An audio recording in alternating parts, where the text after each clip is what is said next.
Spoilers for Part 2 for the future. Here's what I noticed while watching the episode.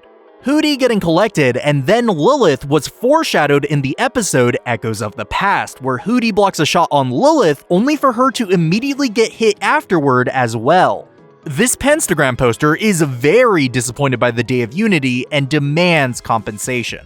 It looks like I was right when I said that they would end up in the in-between last episode. Luz wakes up there because the portal they crossed through had an opaque green and yellow view from the inside. This has been consistent with every appearance of the portal since Season 2, and it looks like that's continued in Season 3.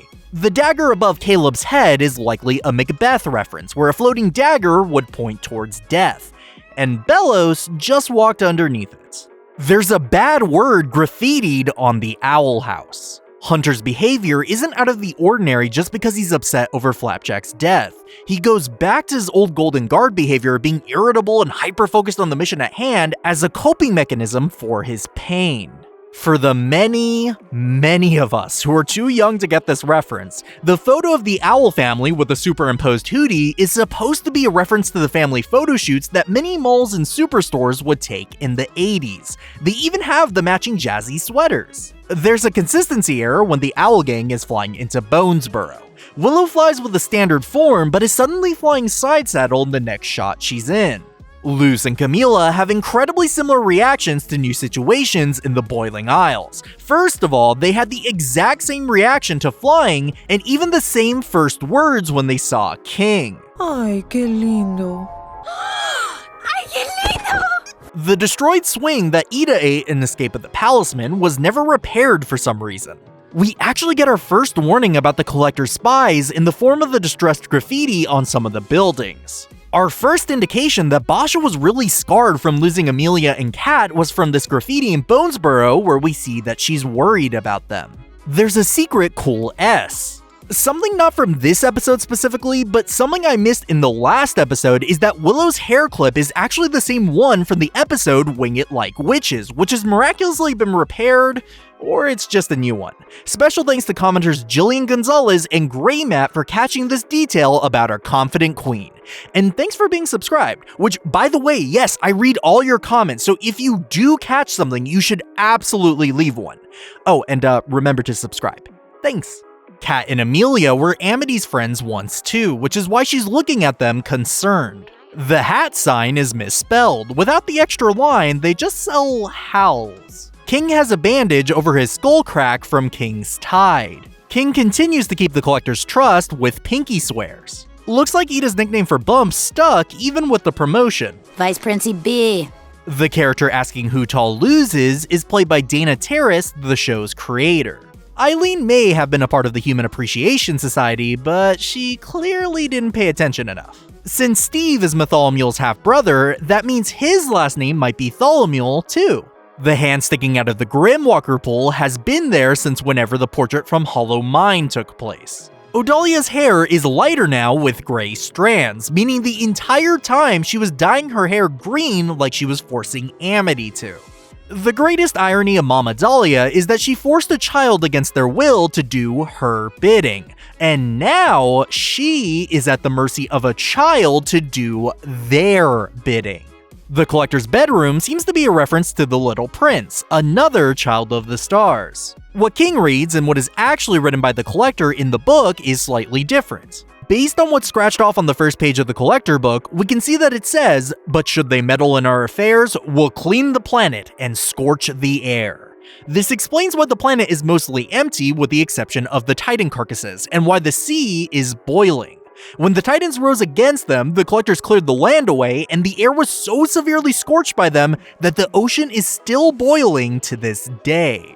The rest of the book is unknown, but we can see in the second page that it starts in the middle of a sentence and word ending in PSE. Could be eclipse, then an incomplete word saying queen. Another line with a word ending in the letter S, potential potency? We don't have the latter half of that word, unfortunately. Then interdimensional is the only word we can see on the next line, then dimension or dimensional on the line after that, then something, the family, and another word starting with the letter B. A crew member ended up posting an extended version of the book, and it looks like it's probably a Star vs. the Forces of Evil reference. The book King reads basically proves that the Owl Beast curse was never likely intended to be one, and was mistaken as such as the Owl Beast was lost to the boiling sea while being collected. The collector asks King if they can hold Francois, and when King refuses, they ask if he can at least watch over him. This was so important to him because the collector was traumatized after all those years trapped by himself in the in-between. The collector has a fox plush under his bed, another reference to the Little Prince. The student guards for Basha are wearing the Hexai guard uniforms. There are a ton of portraits in the archive house that tell stories of the collector's life. We might not be able to interpret all of them, but here's a few of the ones that we can. First, we see 3 collectors standing over a planet, with a little collector reaching out to them. Then we have these 2, which I'll get into later because they'll be important for a fact later on in the video, so be sure to stick around to find out how. Then we have a group of collectors extending their hand to the small collector as if beckoning him to join them. And finally, we have a happy purple little collector surrounded by some Titan babies. The small purple one is most certainly our collector, and the story I can figure out with what we have is this. Our collector was different from other collectors, to say the least. They were invited to join the collectors in collecting species upon species across the galaxy. He went along, but had different aspirations than the others, and eventually they came upon the planet which would eventually become the home of the Boiling Isles. While the others were eager to collect the species on this new world, our collector was more interested in having fun, and even managed to make friends with the very creatures they were supposed to collect, the Titans. From what we know from King's Tide, King's father eventually found out about this and forbade the collector from playing with his children ever again, since the rest of their species were collecting Titans and the many other beasts that roamed the land.